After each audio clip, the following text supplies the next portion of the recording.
So, just a quick introduction. Sangha Saturdays are going to be an interview series in which I, Laura, am going to interview our beloved community members to learn a little bit more about Anuttara, gain some insights on the teachings, and just to learn a little bit more about their personal journeys. So, with me today here, I have Natty Gibbs. Hi, Natty. Hi. And so Natty came to Anuttara for the first time last year. She spent a couple of months there. And since then, she's becoming more and more involved with Anuttara. She's done the Navaratri, the yoga teacher training. How are you doing today, Natty? I'm really good, thank you. Yeah, I'm happy Good. to be here with you. Yeah, thank Uh, you for joining me. yeah, I'm in Panama at the moment and it's a nice sunny day. So just taking some time before I start work to join you. So thanks for Yeah, having me. of course. I love the jungle behind you. It looks gorgeous. This is my little hammock zone. Beautiful. This is where I chill. I It's love very that. nice. Yeah, so I'd love a quick introduction about you, Natty. So, kind of, if you could tell us about your journey with spirituality before you came to Anuttara, and kind of how you ended up coming to Anuttara. Yeah. Yeah. So before I came to Anatara, I was definitely open and searching and interested in spirituality, but I think I was Mm, unsure like what that meant to me. I was aware that like of something bigger than myself that I wanted to be connected to mm, more, but I didn't know in what way that looked like. So I think subconsciously when I found Anatara, I was definitely like really seeking like a bigger community and also just a bigger purpose to connect to like the universe, God, like whatever word fits for you is what I was mm, seeking. hmm yeah. Um, So yeah, and you then I were, sorry. yeah, continue. Yeah, I found Anatara through a mixture of sort of Googling and I found the podcast. Mm, Um, and then I decided to come. I'd moved to Canada at the time. And I came with like no idea what Tantra was, like not really sure um, yeah. what my spirituality was looking like, but the teachings resonated for me and I felt them resonate like when I found the website and through the podcast and everything like this. I just felt like a calling to come. Um, but there was an openness for sure, but a lot of like uncertainty and insecurity, I think, as well around like Mm. spirituality and what spirituality even really looks like or should look like. That is even a thing. Yeah, that's really interesting. And when you say that you were drawn to it when you read the teachings online, what in particular interested you? Because there's so many different opportunities you could have taken when coming to Canada.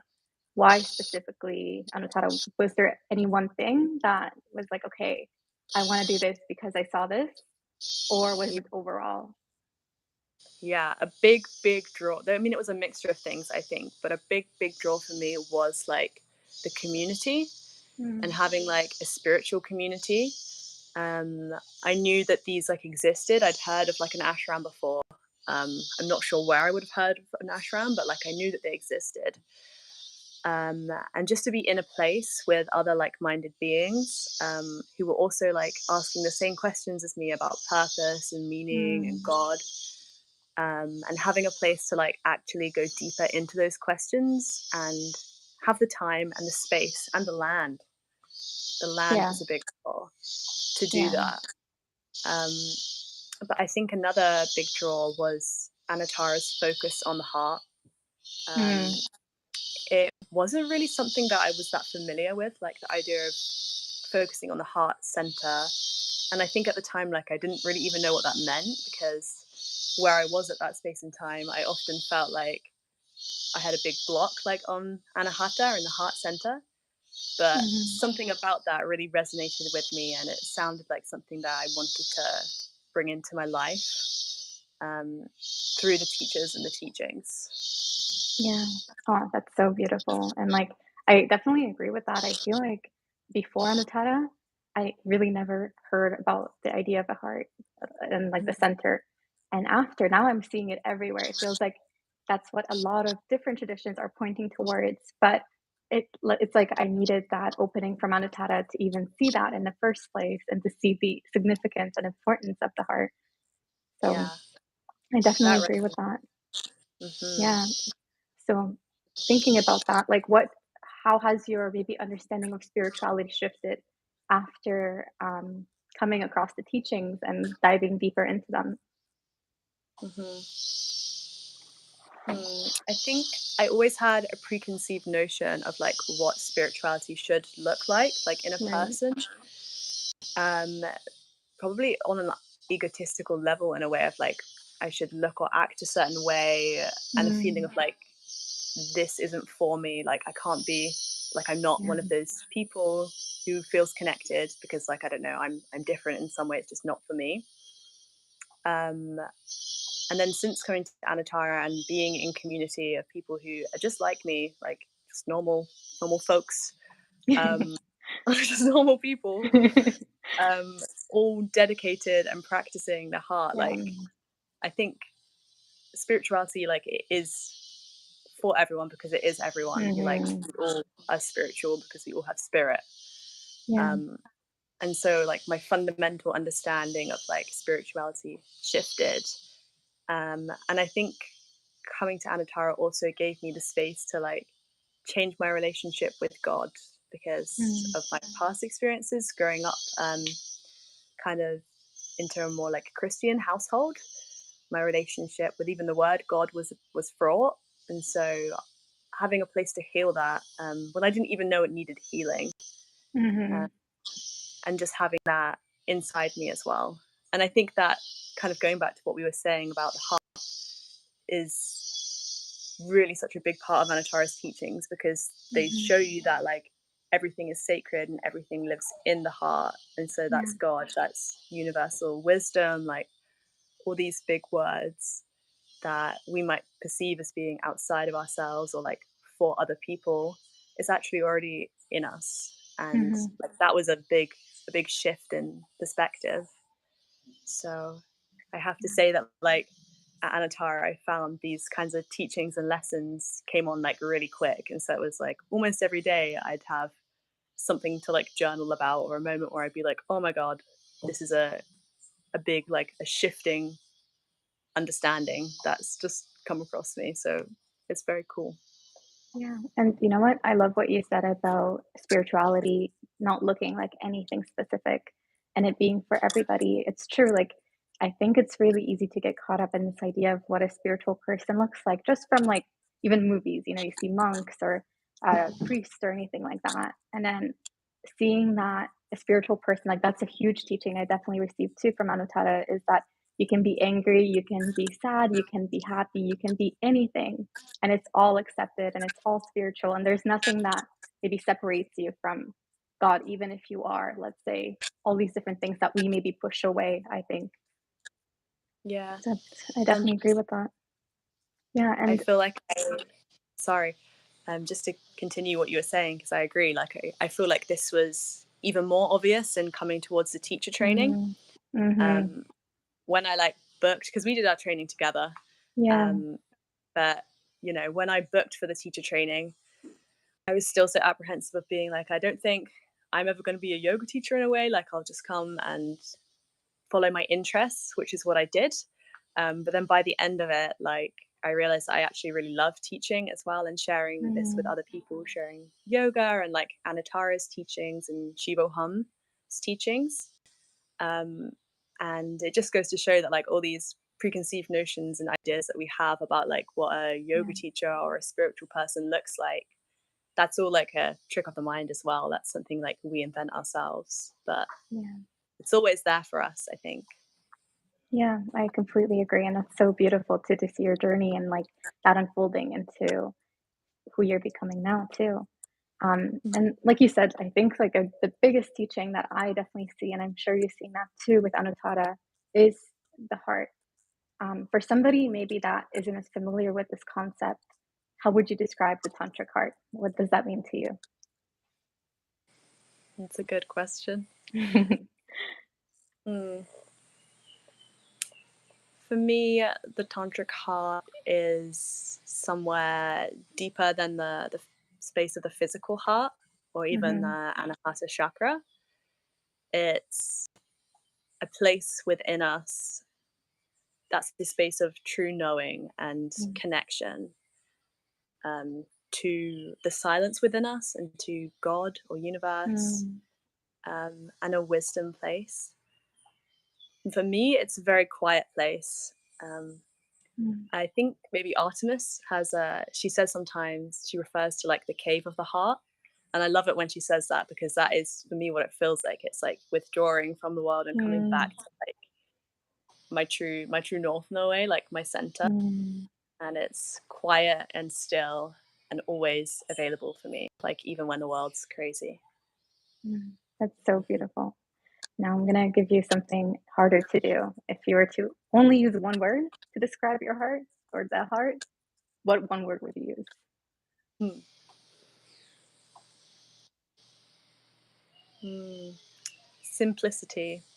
Wow. Oh, I like that. Yeah. That's beautiful. I would have That's never thought to hard. use it. And yeah, it's just, it's simple. Huh. It's true though, isn't it? Like, I think it's so easy to get caught up in the mind, even like I think with the heart, like when, or at least trying to understand.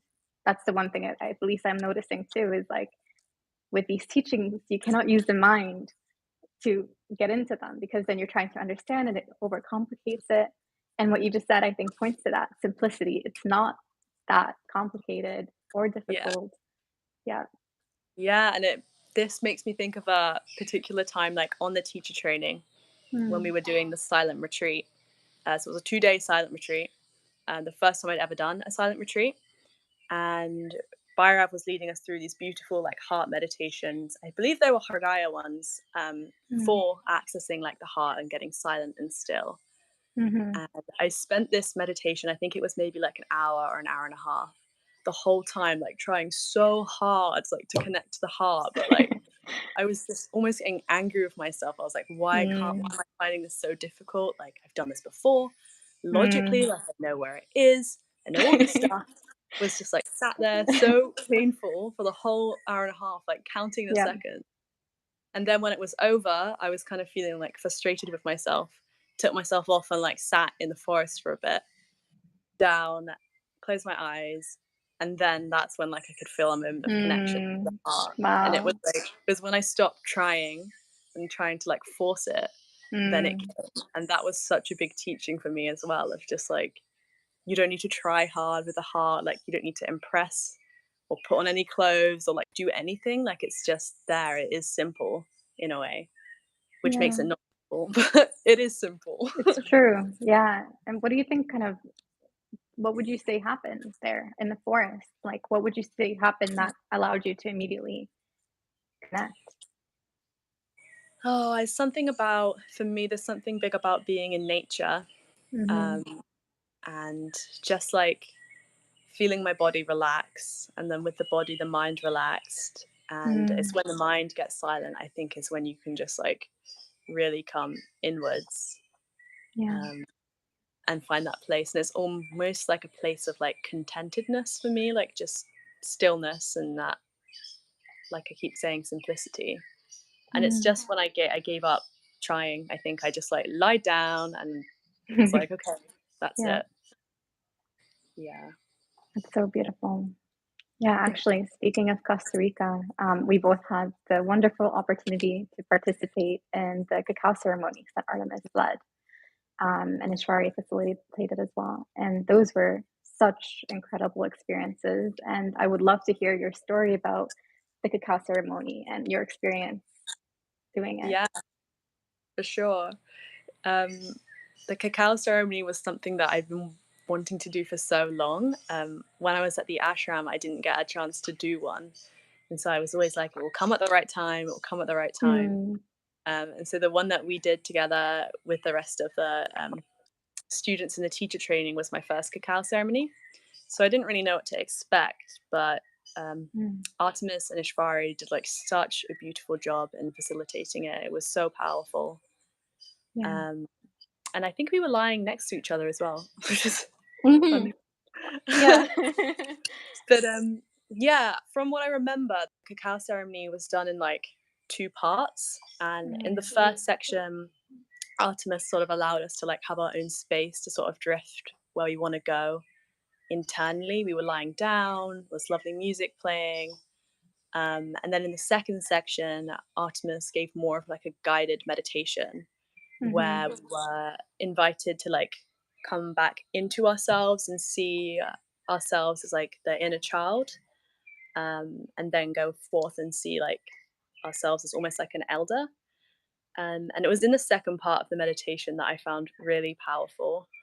Um, I went to my like inner child and both my like elder person, which is a meditation practice I've never tried before either. And I was asking them both like what I need to learn, what I need to carry forth with me. And the answer they gave me was something that like I felt in the heart center. They just said, trust. And it's Wow. so simple, it's one word. They didn't say anything else. I didn't ask for anything else than that. It was just trust. And it was powerful because at the point of the cacao ceremony, I was experiencing a lot of doubt sort of in myself on the spiritual path, in the teacher training, in myself as well, self-doubt. And so like it was such just a big powerful like one word that flooded through me as soon as I heard that.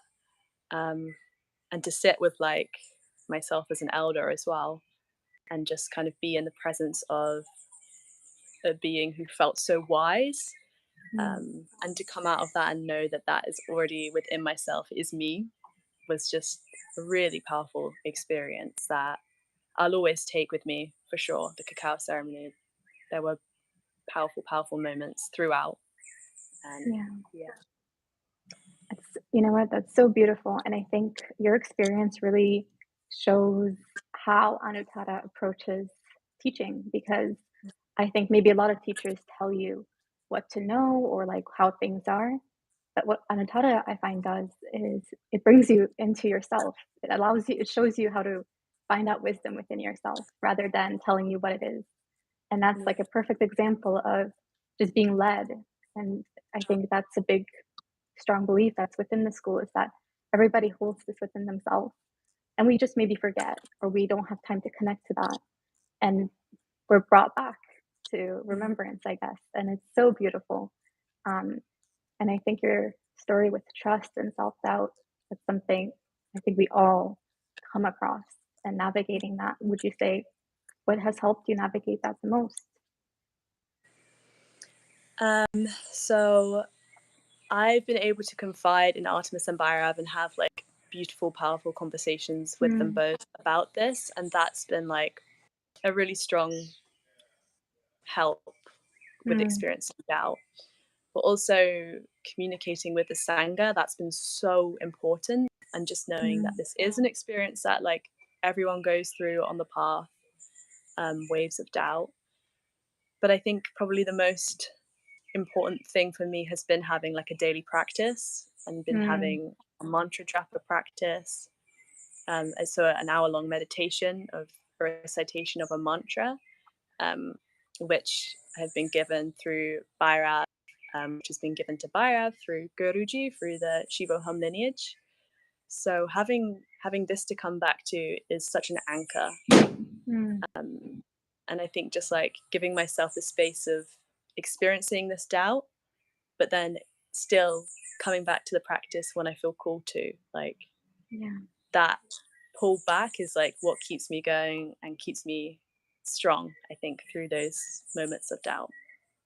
That's so beautiful. And I love how you mentioned, yeah, it's true. Like with having support from Sangha and teachers, it really helps too. Whenever maybe we feel like we need a little bit more of something, trust. We look around and we see other beings trusting or also having that same experience. We're like, okay, it's normal.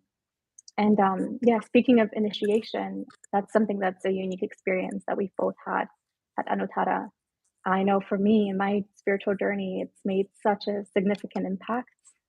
And I really love how Bhairav compares it to like starting a savings account. Instead of starting with $0, you kind of get $10,000 given to you. And then just accumulating interest with that is so much easier. And I think that's like the perfect metaphor. for what it feels like to be initiated. So, would you like to talk about a little bit more about your experience with initiation and the maybe impact it has had on your journey? Yeah, I'd love to. I feel like when I came to initiation, I'd only been at the ashram I think for maybe a month by that time, and I still was like unsure about the process of having a mantra and the daily practice. But in some ways, I think the only way you can truly know is by just like doing Mm, it and like yeah. experiencing the mantra for yourself. But initiation for sure. Well, it gave me a daily practice, which has been like life changing in itself. Um, I think just like having the structure of a daily practice and having the meditation like allows you to step back and observe your behaviors better, Mhm. see what's serving you when you have like that constant route back every day. No matter where the mind is, where the body is, you always have that Mm. connection to putting the sacred at the center, which is Mm. the teaching that I love. I love from Yeah.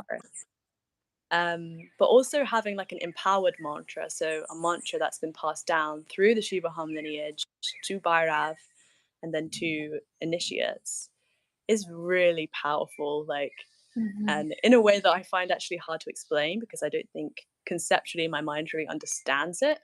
Yeah. But I felt like fundamental shifts to my the way I perceive the world, um, and just like the energies of the mantra I'm working with, if this is making sense and coming across.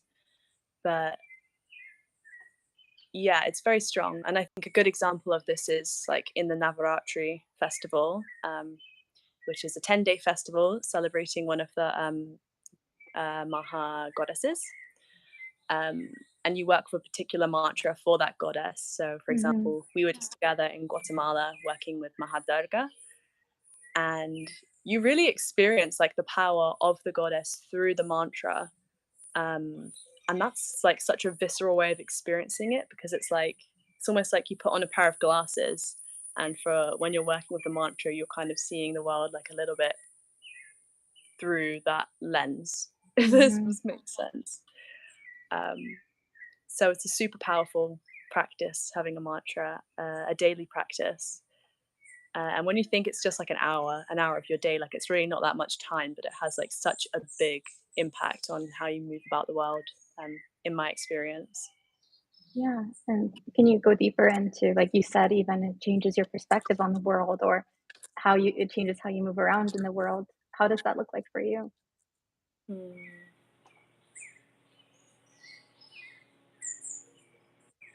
I feel like I experienced like a big shift in the things that I hold to be true in my own being. Like Mm.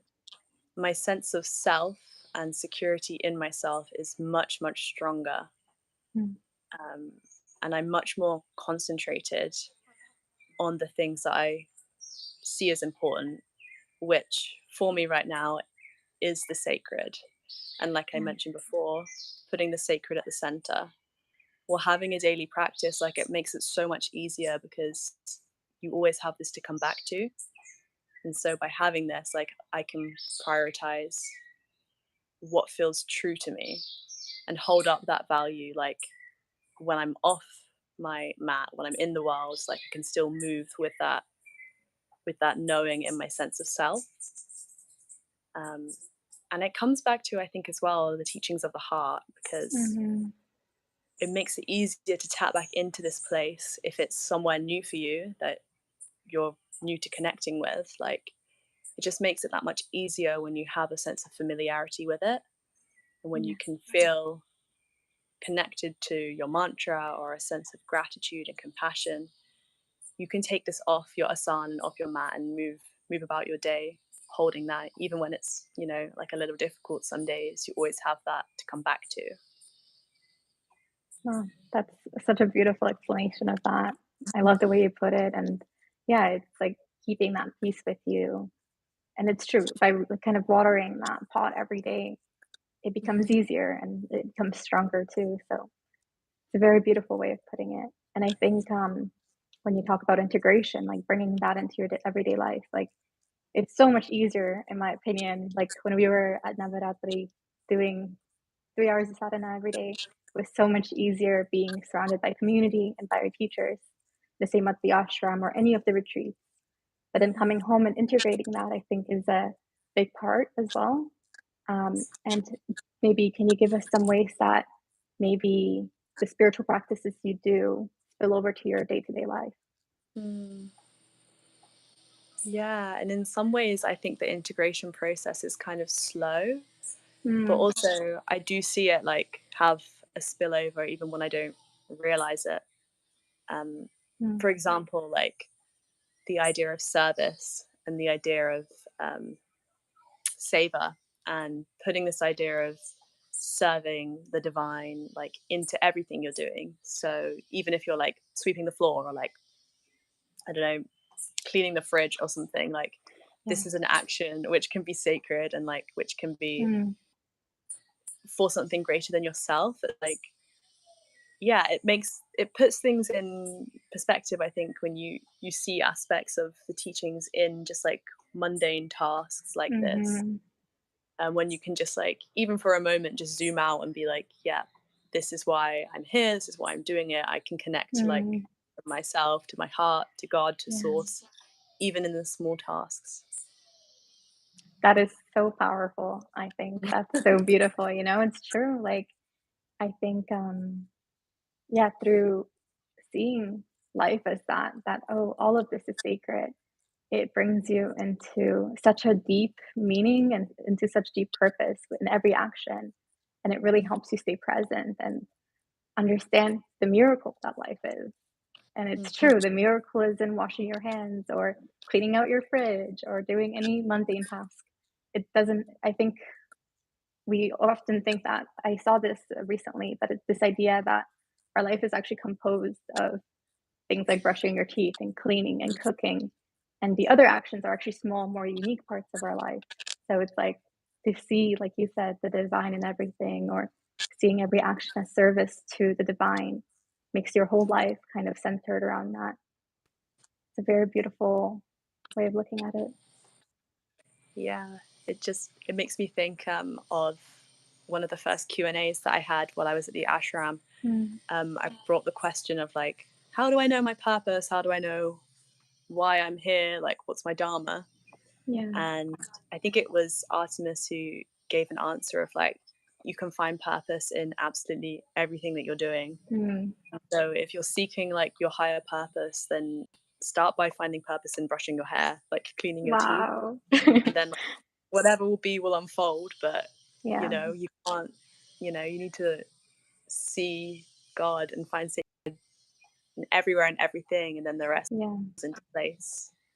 Yeah, completely. It was actually, I had a conversation with someone at the ashram once too, and it was about just patience. And he mentioned something like, how can you be patient on the spiritual path towards bigger goals, or let's say something along those lines, when you struggle being patient waiting in line at the grocery store, or you're like impatient waiting for your coffee to get ready. And it's like, to me, that really hit home. And it's true. If you cannot practice these things in the small ways, how can you expect yourself to practice them in the huge ways or in big life events or anything like that? And I think Yeah, that's so true. Like, if you want to see God, you have to first see God in the little things, right? And the, yeah, and the day to day. Yeah, yeah. Can you maybe tell us a little bit about maybe have you had a challenging experience and the teachings have helped you get through it, or anything that you use as a tool whenever you're coming across something challenging in life? yeah, for sure. There's definitely a lot of ways I could answer this, um, but from the teacher training, a tool that I found really helpful is like the idea of top down or bottom up processing. Mm, So in like top down processing, you take like a problem or maybe a trauma, or something that you've experienced, and you kind of analyze it in like a logical way, like think, oh, this is the reason why I'm feeling like this. It came from when I was a child and this happened. And you analyze it from the top down. And then from the bottom up, you sort of sit with a feeling or an emotion as it arises in your body, and you kind of feel into it, without the need to like analytically look at where it's coming from. And I find both really helpful when I'm feeling stuck. But for me, the bottom up processing of like feeling into my body and feeling on a visceral level, like how I'm experiencing a feeling or emotion or even like a physical pain, Mm-hmm. and allowing it to arise without like the mind coming in and labeling, attaching like positive or negative things to it, and then just watching it dissipate as well. Mm. And sometimes this takes longer than other times, like a few practices of like just sitting and allowing the body to be. And then through this, I feel like I'm better at regulating emotions when they arise, like in situations. Like I have more understanding and compassion for my body Mm. as being like a wisdom holder for whatever experience I'm having, without jumping straight into the mind. Mm. Um, so that's been a really big one for me, actually, listening to the Yeah. body. And that's such a beautiful way to stay grounded in the present too. I think like it's when storms come that it becomes harder to stay here and now. And then through having these kinds of tools that we were both taught from Anuttara, you're able to again just let the wave move through you rather than resisting it or not even allowing it to come and then having things repressed. You just let things in life move through you. And it's such a beautiful way of approaching things. Yeah, because it's all sacred, and that's like Yeah. one of the big teachings. Like even these feelings that we label as negative or Mm. sickness or something like this, that's all part of like divinity. It's just, the Mm. mind attaching labels to it. So it gives you like a nice neutral place to just experience life. Mm. What a beautiful reminder that is. It's such a beautiful reminder. It's true, like, it's we like to see God maybe in certain lights, and then sometimes we don't like God in other costumes or other lights, and it's true, Yeah. everything is that. So, yeah, thank you for reminding me as well. Yeah. Have you ever had any, like, big eureka moments, maybe doing yoga or meditation or any other practice in Avatara that maybe helped you understand the teachings at a deeper level? Hmm.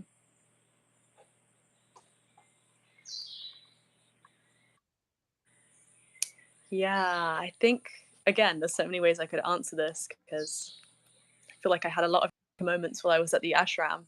Yeah. But I love the teaching that what's outside is within and what's within is also without. And it's Mm. kind of what we were just saying of like all these experiences of pain and suffering that we experience on a personal level, they're on the outside. But so are Mm. like the beautiful things. So is the experience of like being in love, Mm. compassion, all these things that maybe you haven't experienced for yourself.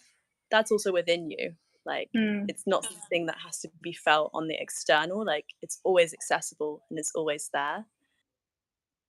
And I just love that like the individual is just like a little micro baby of like Mm. what's on the outside, and vice versa. That was a powerful thing.